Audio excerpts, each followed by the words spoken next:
दुनिया इस वक्त एक ऐसे खतरनाक मोड़ पर खड़ी है जहां एक गलत कदम सीधे ग्लोबल तबाही में बदल सकता है। अमेरिका और ईरान के बीच बढ़ता तनाव अब सिर्फ बयानबाजी तक सीमित नहीं रहा, बल्कि जमीन और समुद्र दोनों पर खुलकर दिखने लगा है। 13 अप्रैल 2026 ये वो तारीख है जब अमेरिका ने ईरान के खिलाफ बड़ा दांव खेला और स्ट्रेट ऑफ हॉर्मूज पर नेवल ब्लॉकेड लगा दिया।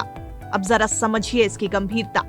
यही वो समुद्री रास्ता है जहां से दुनिया का करीब 20% तेल गुजरता है। मतलब अगर यहाँ ब्रेक लगा तो पूरी दुनिया की इकोनॉमी हिल सकती है। अमेरिका ने इस ऑपरेशन में 10,000 से ज्यादा सैनिक, 15 से ज्यादा वॉरशिप और फाइटर जेट्स तक तैनात कर दिए हैं और पहले ही 24 घंटे में कई जहाजों को वापस लौटना पड़ा, यानी असर तुरंत दिखना शुरू।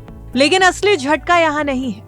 सबसे बड़ा ट्विस्ट तब आया जब नाटो यानी अमेरिका का सबसे मजबूत सैन्य गठबंधन उसके साथ खड़ा होने से पीछे हट गया।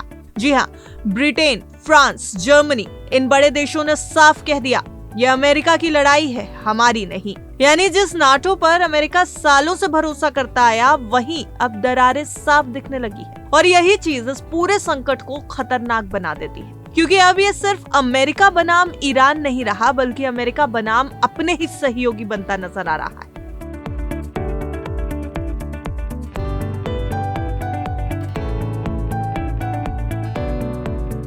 फ्रांस तो 15 देशों के साथ मिलकर एक अलग मिशन प्लान कर रहा है ताकि बिना युद्ध के हॉर्मूज का रास्ता खुल सके।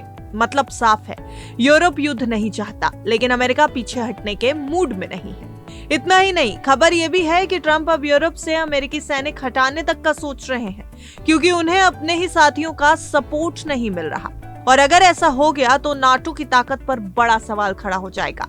अब इसका असर सिर्फ राजनीति तक नहीं रहेगा। IMF ने साफ चेतावनी दे दी है कि इस टकराव की वजह से ग्लोबल ग्रोथ धीमी पड़ सकती है और महंगाई तेजी से बढ़ेगी। और भारत जैसे देशों के लिए यह और भी बड़ा खतरा है, क्योंकि भारत अपनी तेल जरूरतों का एक बड़ा हिस्सा इसी रास्ते से पूरा करता है। अगर हॉर्मूज में रुकावट लंबी चली तो पेट्रोल डीजल के दाम आसमान छू सकते हैं। तो अब सवाल ये है कि क्या ये टकराव यहीं रुक जाएगा या फिर दुनिया एक बड़े युद्ध की तरफ बढ़ रही है, क्योंकि इस बार दांव सिर्फ एक देश नहीं, पूरी दुनिया पर लगा है।